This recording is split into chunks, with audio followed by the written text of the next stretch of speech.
Assalamualaikum warahmatullahi wabarakatuh. Selamat pagi, salam sejahtera untuk kita semua. Bismillah walhamdulillah wassalatu wassalamu ala rasulillah wa ala alihi wa sahbihi wa mawala. Yang saya hormati Menteri PUPR, Wali Kota dan Bupati seluruh Indonesia, Ketua Asosiasi Air Minum dan Sanitasi negara-negara ASEAN dan Australia, Kepala Perwakilan Lembaga Donor dan Mitra Pembangunan Air Minum dan Sanitasi, Pengurus Pusat dan Dewan Pengawas Perpamsi, para direksi dan Dewan Pengawas Perusahaan Air Minum, tamu undangan, hadirin sekalian. Syukur alhamdulillah atas limpahan rahmat, nikmat dan karunia-Nya kita dapat bertemu pada acara Indonesia Water and Wastewater Expo and Forum 2023. Hadirin sekalian, air merupakan kebutuhan dasar seluruh makhluk hidup yang mutlak dipenuhi untuk keberlangsungan hidupnya. Oleh sebab itu, air adalah urusan vital yang membutuhkan penanganan secara cermat. Dalam Al-Quran disebutkan, وَجَعَلْنَا مِنَ الْمَاءِ كُلَّ شَيْءٍ حَيٍّ. Saya jadikan semua yang hidup itu dari air. Persoalan perubahan iklim pun sesungguhnya merupakan persoalan seputar air. Dampak perubahan iklim menjelma dalam bentuk banjir yang semakin parah, meningkatnya permukaan air laut, mencairnya es, kekeringan dan kebakaran hutan. Selama 300 tahun terakhir, lebih dari 85% lahan basah telah hilang dari muka bumi, baik disebabkan oleh kekeringan akibat perubahan iklim maupun peralihan lahan. Lahan basah yang tersisa pun rata-rata dalam kondisi terdegradasi. Sejak 1970, sekitar 81% spesies yang menggantungkan hidup di lahan basah pedalaman berkurang lebih cepat dibandingkan spesies di bioma lainnya. Semakin banyak di antaranya bahkan nyaris punah.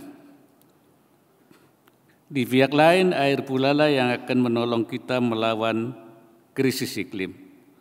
Itulah mengapa pengelolaan air secara berkelanjutan mesti kita wujudkan untuk melindungi kemanusiaan, melanjutkan pembangunan, serta menjaga kekayaan biodiversitas.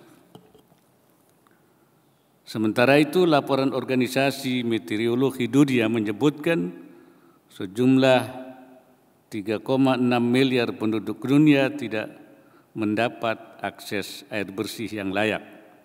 Setidaknya selama sebulan dalam setahun pada tahun 2018, jumlah tersebut diperkirakan bertambah hingga 5 miliar orang nanti pada tahun 2050.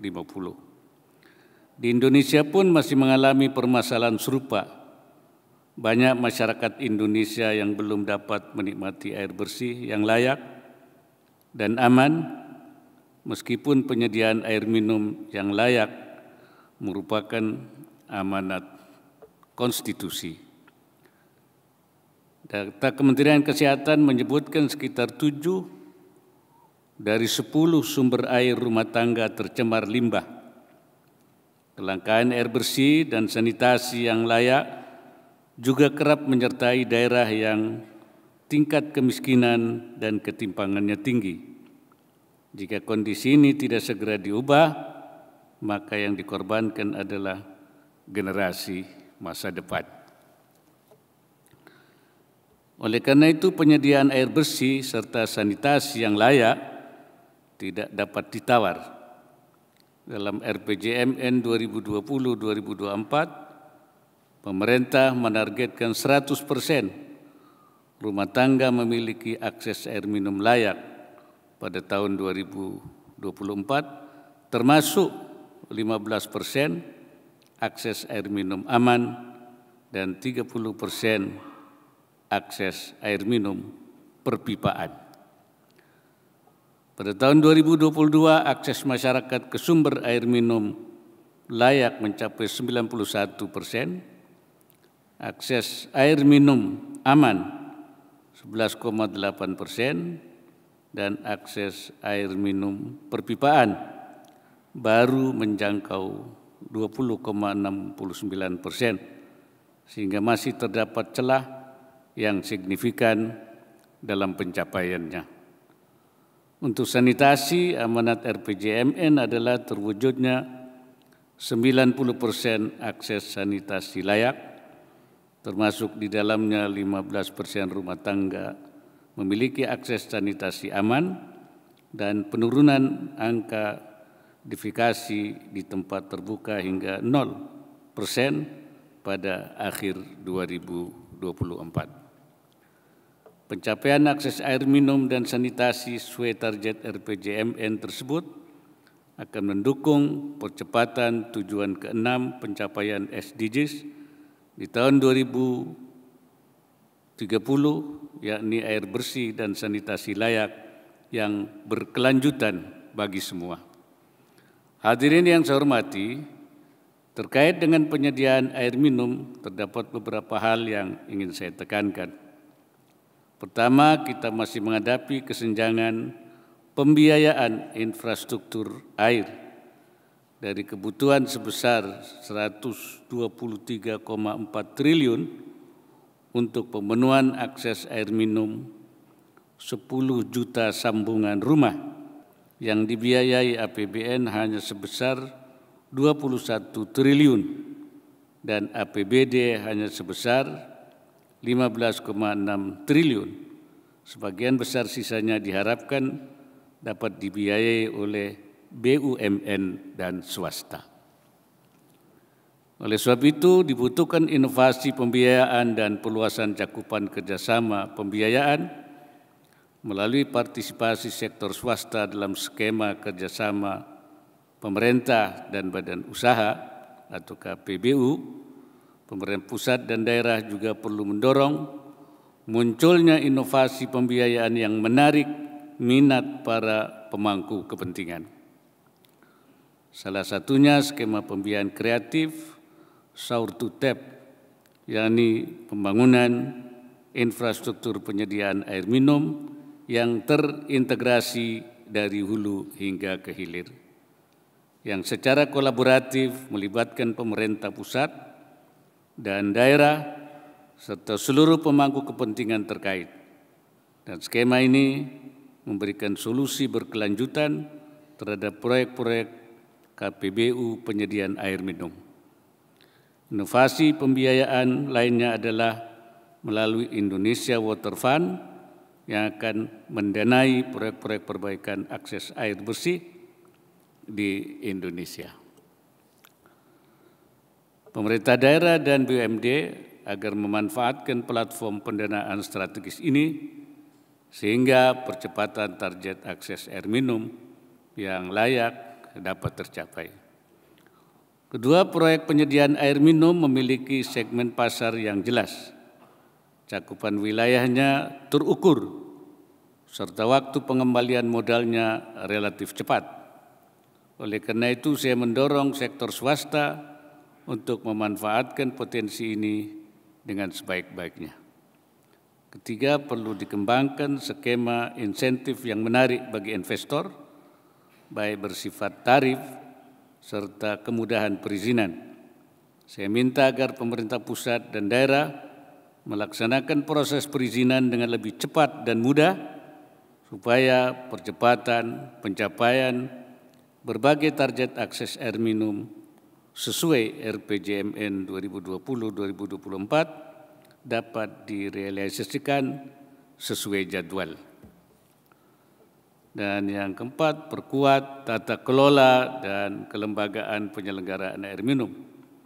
Data Kementerian PUPR tahun 2021 menunjukkan jumlah PDAM yang statusnya sehat baru sekitar 58% dari total 388 PDAM. Sisanya masih berstatus kurang sehat dan sakit. Untuk meningkatkan cakupan dan kualitas pelayanan air minum, kondisi PDAM harus sehat dan didukung manajemen internal yang kuat, sehingga mampu mengoperasikan sistem penyediaan air minum secara efektif dan efisien. Sedangkan untuk memperkuat tata kelola dan kelembagaan penyelenggaraan air minum, PDAM didukung pemerintah daerah perlu fokus pada aspek keuangan, pelayanan, operasional, dan sumber daya manusia. Bagi PDAM yang belum berstatus sehat, dapat belajar dari kisah sukses PDAM yang sudah berstatus sehat untuk kemudian dipraktikkan sesuai kondisi daerah masing-masing. Terakhir, saya berpesan pada pemerintah daerah sebagai pihak yang memperoleh pendelegasian kewenangan pengelolaan air minum agar menciptakan iklim usaha yang kondusif di daerahnya, serta memperkuat komitmen dalam memberi layanan terbaik penyediaan air minum kepada masyarakat. Hadirin yang berbahagia, saya berharap forum ini dapat menjadi media untuk bertukar pengetahuan dan pengalaman, serta berkolaborasi mencari peluang pendanaan dan pengelolaan yang efektif dan efisien untuk menjamin penyediaan air minum dan sanitasi yang layak. Pada ajang ini, para peserta juga dapat mencontoh implementasi pembangunan dan pengelolaan akses air minum dari negara-negara yang sudah lebih baik dalam pengelolaan air bersih dan sanitasi. Pengadopsian sistem tata kelola maupun teknologi yang relevan dengan kondisi tiap daerah diharapkan mampu meningkatkan kualitas layanan air bersih dan sanitasi bagi masyarakat. Akhirnya, dengan mengucapkan Bismillahirrahmanirrahim, Indonesia Water Expo and Forum 2023 secara resmi saya nyatakan dibuka.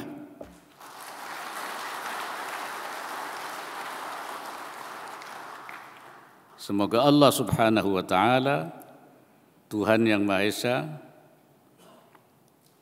memberikan inayahnya atau pertolongannya dan meridai segala ikhtiar yang kita lakukan. Terima kasih. Wallahul muwaffiq ila aqwamit thariq. Wassalamualaikum warahmatullahi wabarakatuh. Baik, akan kami hitung mundur bersama. 3, 2, 1.